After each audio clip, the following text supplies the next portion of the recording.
میرے پاس آئینی پیکج آیا ہے جی، وہ بڑا دلچسپ ہے، اور کیسے پہنچا ہے وہ بھی ہم آپ کو بتائیں۔ سورس جو ہے ہمارے وہ قانون دان ہیں، میرا سورس جو ہے وہ قانون دان ہے، کیونکہ یہ تیار تو ہو رہا ہے جی ایچ کیو میں، یہ آئینی پیکج جو ہے جی ایچ کیو میں تیار ہو رہا ہے، اور ان کی خاص برانچ ہوتی ہے جی،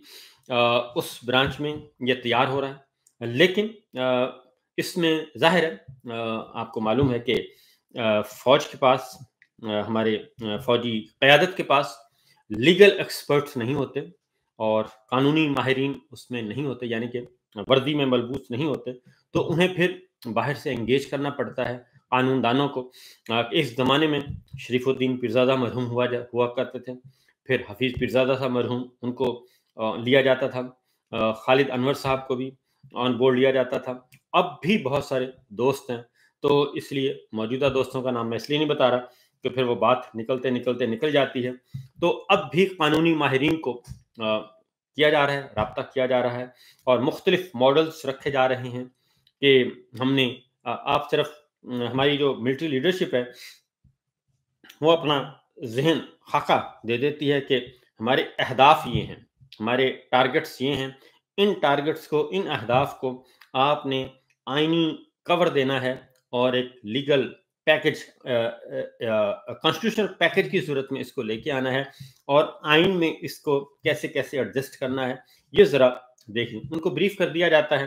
پھر لمبی لمبی نشستیں ہوتی ہیں، اور پھر ظاہر ہے اب آئینی ماہرین، اور اس میں آپ کو ایک اور بات بتا دوں کہ اس میں ریٹائرڈ جو ہیں وہ سپریم کورٹ، ایک آدھ ہائی کورٹ کا اور سپریم کورٹ کے ریٹائرڈ جج صاحبان بھی جو لائک مائنڈڈ ہیں وہ بھی شامل ہیں، ان سے بھی رائے لی جاتی ہے، اور ان کو بھی بتایا جاتا ہے کہ جناب کہنے، کیونکہ جب آپ یہ کام کر رہے ہوتے ہیں تو آپ کے ذہن میں ہوتا ہے کہ اس کو چیلنج بھی ہونا ہے، چیلنج ہونا ہے تو کہاں کہاں سے یہ سوالات اٹھ سکتے ہیں، تو ان سوالات کو کور کیسے کرنا ہے۔ پھر آئین جو ہے، ویسے تو ہمارے ہاں آئین جو ہے وہ موم کی ناک ہے، جیسے چاہیں مروڑ دیں، اور آج کل کا نظام بھی ایسا ہی ہے، اور اس لیے پہلے یہ سارے کا سارا جوڈیشری پہ کنٹرول اسی لیے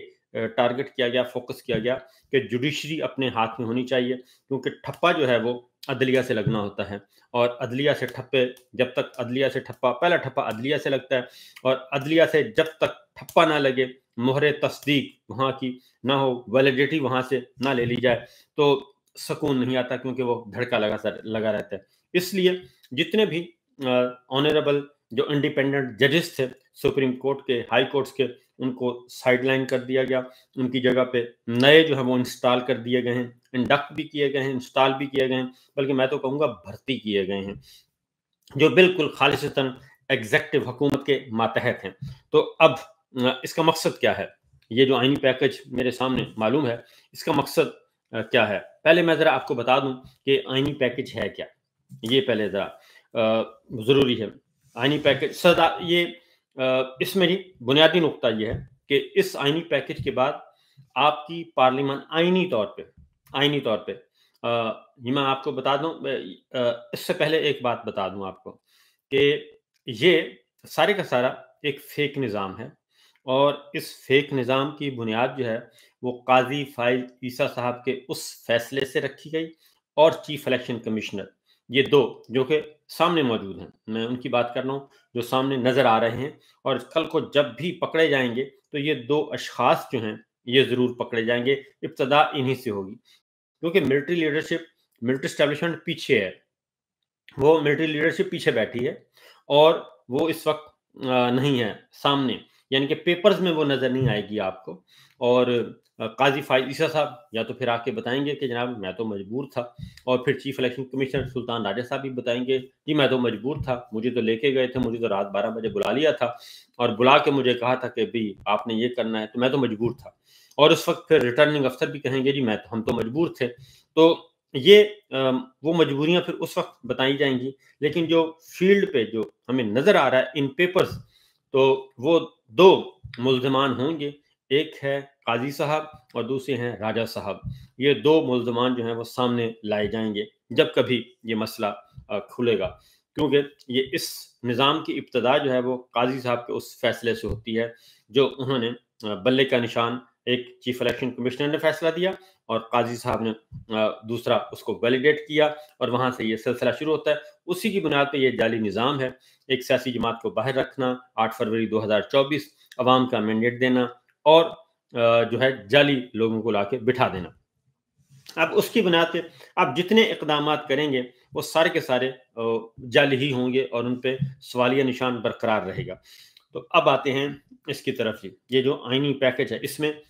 اس آئینی پیکج کے بعد آپ کی پارلیمنٹ, آپ کی وزیر اعظم, آپ کی کابینہ, یہ سارے کے سارے ربڑ سٹیمپ ہوں گے اور ان کے پاس جو رہا سا کوئی معمولی سا اختیار ہے وہ بھی نہیں رہے گا. یہ بظاہر یہی کچھ ہوگا. وزیر اعظم بھی آپ کو نظر آئے گا, پارلیمنٹ بھی نظر آئے گی, صوبائی اسمبلیاں بھی نظر آئیں گی, وزرائے اعلیٰ بھی نظر آئیں گے, کابینہ بھی نظر آئے گی, فیصلے انہی کے اسی فورم پہ ہوں گے. لیکن یہ ہوں گے ربڑ سٹیمپ. ان کو جو حکم اوپر سے آئے گا یہ اس کے اکارڈنگلی آگے بڑھیں گے. یہ نظام کون سا ہوگا؟ یہ آپ یوں سمجھیں, آپ کو مثال کے طور پہ یہ سارے کا سارا واپس جا رہے ہیں جنرل محمد ضیاء الحق صاحب نے جب 1985 میں انتخابات کروائے اور 1985 میں جو 8ویں ترمیم آئی, اس 8ویں ترمیم کے مطابق اس کو ایڈجسٹ کرنے کی, اس میں کرنے کی کوشش, کچھ چیزیں یہ 8ویں ترمیم کی ریسٹور کرنا چاہ رہے ہیں, کچھ چیزیں یہ ایوب خان صاحب کے زمانے کی لانا چاہ رہے ہیں. یہ دو چیزیں لانا چاہ رہے ہیں اور ان دونوں کو مکسچر سا کر کے تو ایک آئینی پیکج تیار کریں جس میں ہوگا کیا. نمبر 1 جی, یہ نیم صدارتی نظام آپ کہہ لیں, اور اس میں صدر کے اختیارات کو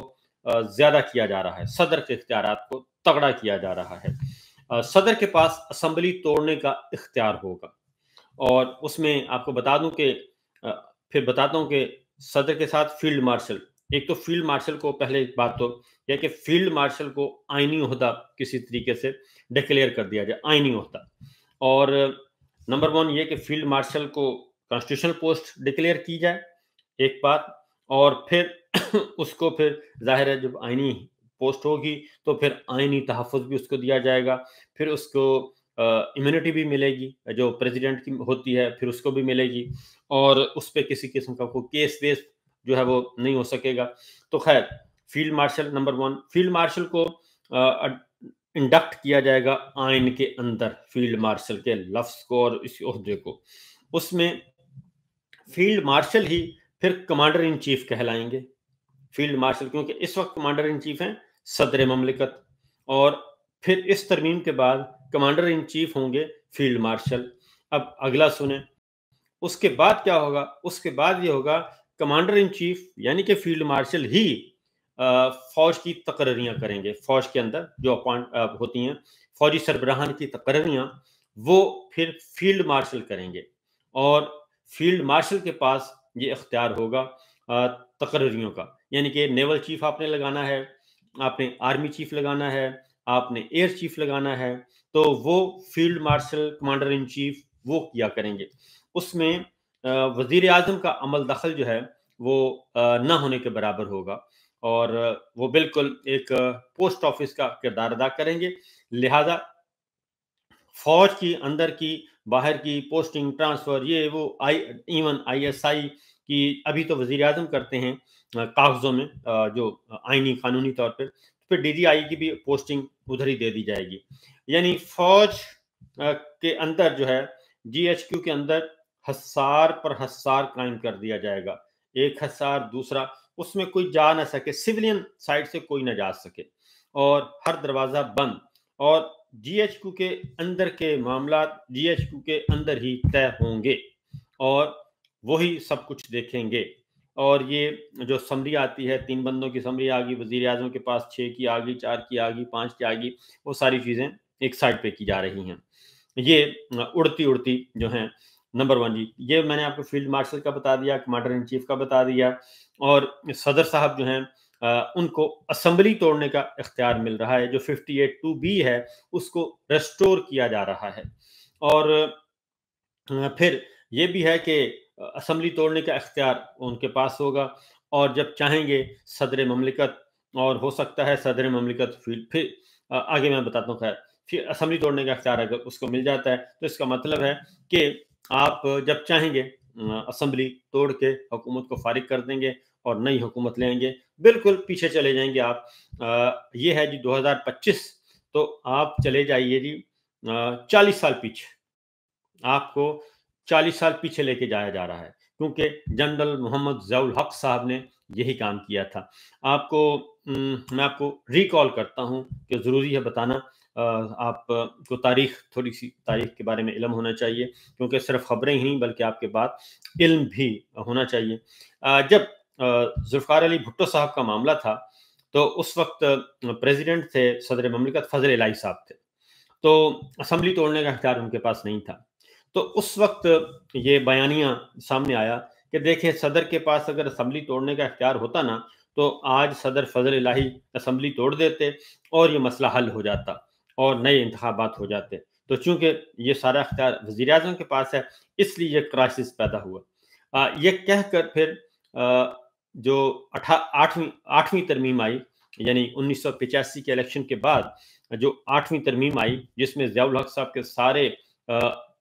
غیر آئینی اور مارشل لائی اقدامات کو آئینی تحفظ دینا مقصود تھا، اس میں پھر یہ شق ڈال دی گئی 58(2)B، اور 58(2)B کے تحت اسمبلی توڑنے کا اختیار صدر کو مل گیا۔ اور اس کے بعد پھر آپ نے دیکھا کہ نواز شریف صاحب کی محترمہ بے نظیر بھٹو کی حکومت گرائی گئی 58(2)B کے تحت، صدر اسحاق خان صاحب نے اسمبلی توڑی، اس کے بعد پھر نواز شریف صاحب کی اسمبلی توڑی، پھر محترمہ بے نظیر بھٹو کی دوبارہ اسمبلی توڑی گئی، فاروق الغاری صاحب نے توڑی، پھر جو ہے اس کے بعد پھر 8ویں ترمیم واپس ہوئی، جب فاروق الغاری صاحب جب ان کو پھر قبل از وقت ان کو گھر جانا پڑا، تو اس وقت جب نواز شریف صاحب آ گئے، جو یہ 3-4 دفعہ ایکسرسائز ہوئی، اسمبلیاں ٹوٹ رہی ہیں، بن رہی ہیں، پہلے ضیاء الحق صاحب نے توڑی، یاد آیا 1985 والی اسمبلی جو 88 میں توڑی ضیاء الحق صاحب نے، محمد خان جنیجو صاحب کی حکومت کو برطرف کیا، اور اس کے بعد پھر محترمہ بے نظیر بھٹو کی حکومت برطرف ہوئی، پھر نواز شریف صاحب کی پھر ہوئی، پھر محترمہ بے نظیر بھٹو کی برطرف ہوئی، اور تب اس کے بعد جب نواز شریف صاحب آ گئے 2/3 میجورٹی کے ساتھ واپس، تو انہوں نے 8ویں ترمیم کا 58(2)B ختم کر دیا، اور اس کے بعد پھر یہ اختیار ان کے پاس نہیں ہے۔ ایک بات ہو گئی جی،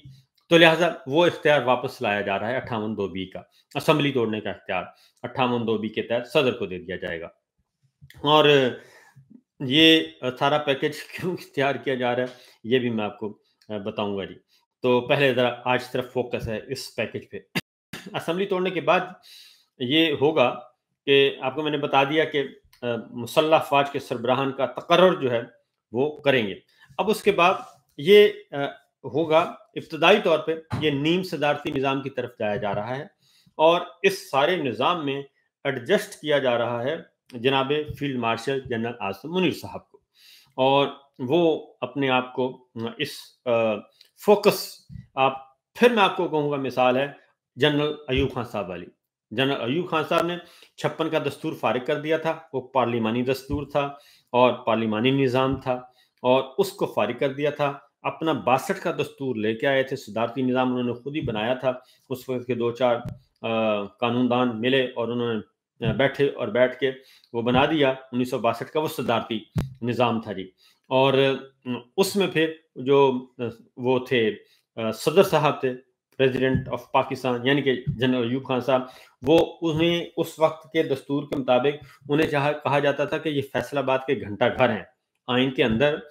جنرل ایوب صاحب کا رول جو ہے وہ ایسا ہی تھا جیسے فیصل آباد کا گھنٹہ گھر، یعنی کہ جس بازار سے بھی آپ جائیں گے تو سامنے آپ کو گھنٹہ گھر جو ہے وہ نظر آئے گا، گھڑیال نظر آئے، 6-7 بازار ہیں فیصل آباد کے، جس بازار سے بھی آئیں گے تو آپ کا سامنے آپ کو گھنٹہ گھر ملے گا۔ تو اسی طریقے سے جو 1962 کا دستور تھا، جہاں سے بھی آتے تھے آگے آپ کو صدر جنرل ایوب خان صاحب فیلڈ مارشل نظر آتے تھے ہر جگہ پہ، تو اس لیے اس کو دستور کو بھی اب وہ وہی شکل دینے کی کوشش کی جا رہی ہے کہ فیلڈ مارشل اور فیلڈ مارشل اور فیلڈ مارشل سے آئین شروع ہو، فیلڈ مارشل پہ آئین ختم ہو جائے، فیلڈ مارشل پہ اختیارات شروع ہوں، فیلڈ مارشل پہ ختم ہو جائیں۔